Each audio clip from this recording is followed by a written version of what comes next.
Now that we're in spring equinox, where supposedly the day and the night are equal in length or equal-ish, I'm actually reflecting back to the autumn equinox. I had a favorite rocky outcrop that I loved to just lay on and soak up the sun off of the rock. Far from the ocean, there was often seashells there, as ravens and eagles would fly over and drop them on the rock and then eat what's inside. So I'm laying on this rock surrounded by oyster shells, and I hear... So I looked up into the sky and framed my hands and counted how many flew within the frame.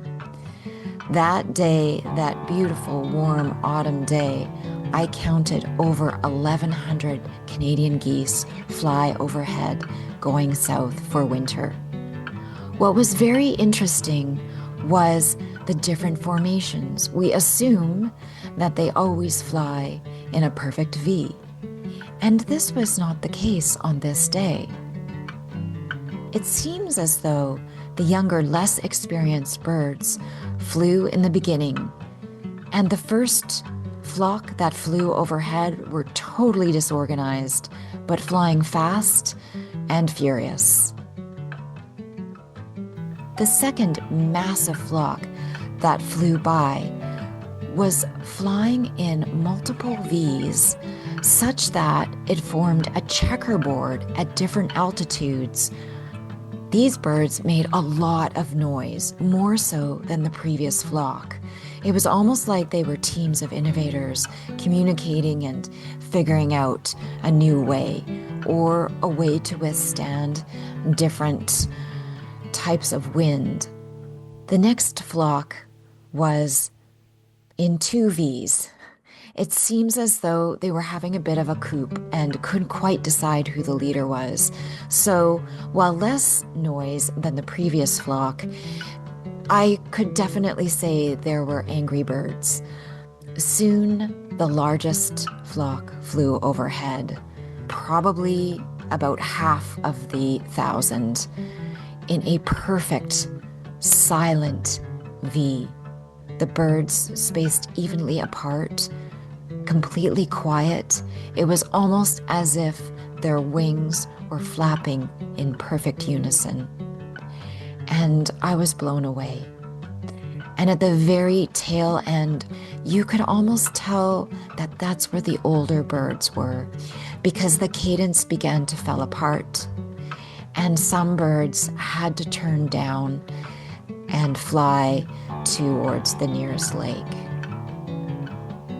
So, at the time, I was working for quite a large corporation, a startup or post-startup, and I saw the phases of the business in each of these flocks that flew by. And I realized that all of the steps of innovation were necessary, and I also recognized different phases in my own life.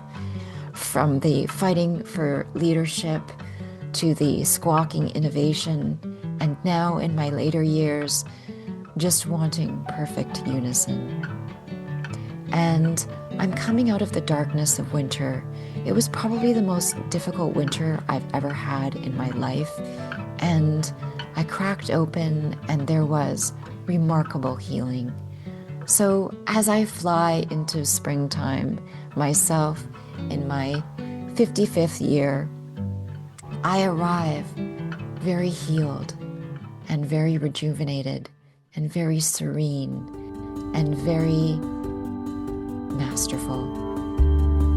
My name is Lana Brown, and these are my 55 regenerative stories.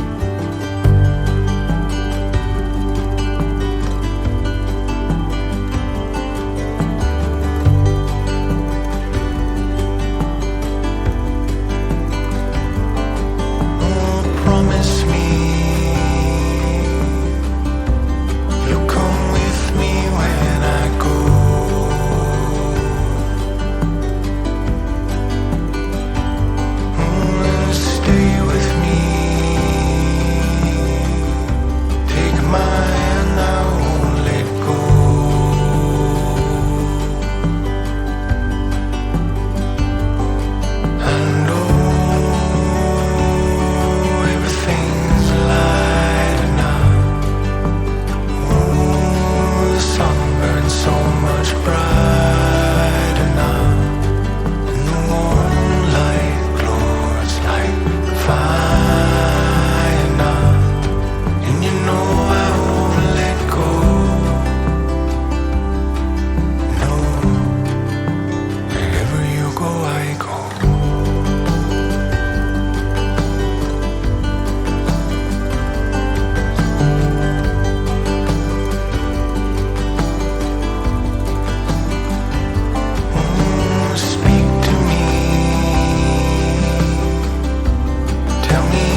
sunlight sings,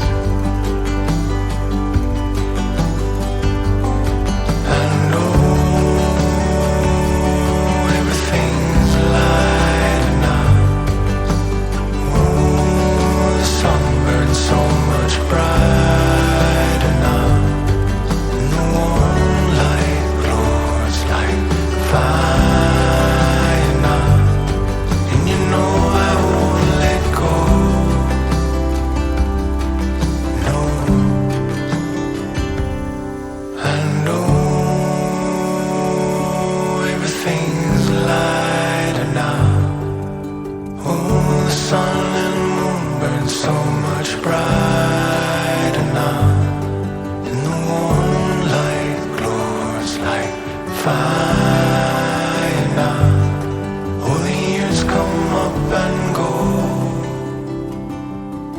Oh, the seeds we plant, every stitch you sow, and you know I won't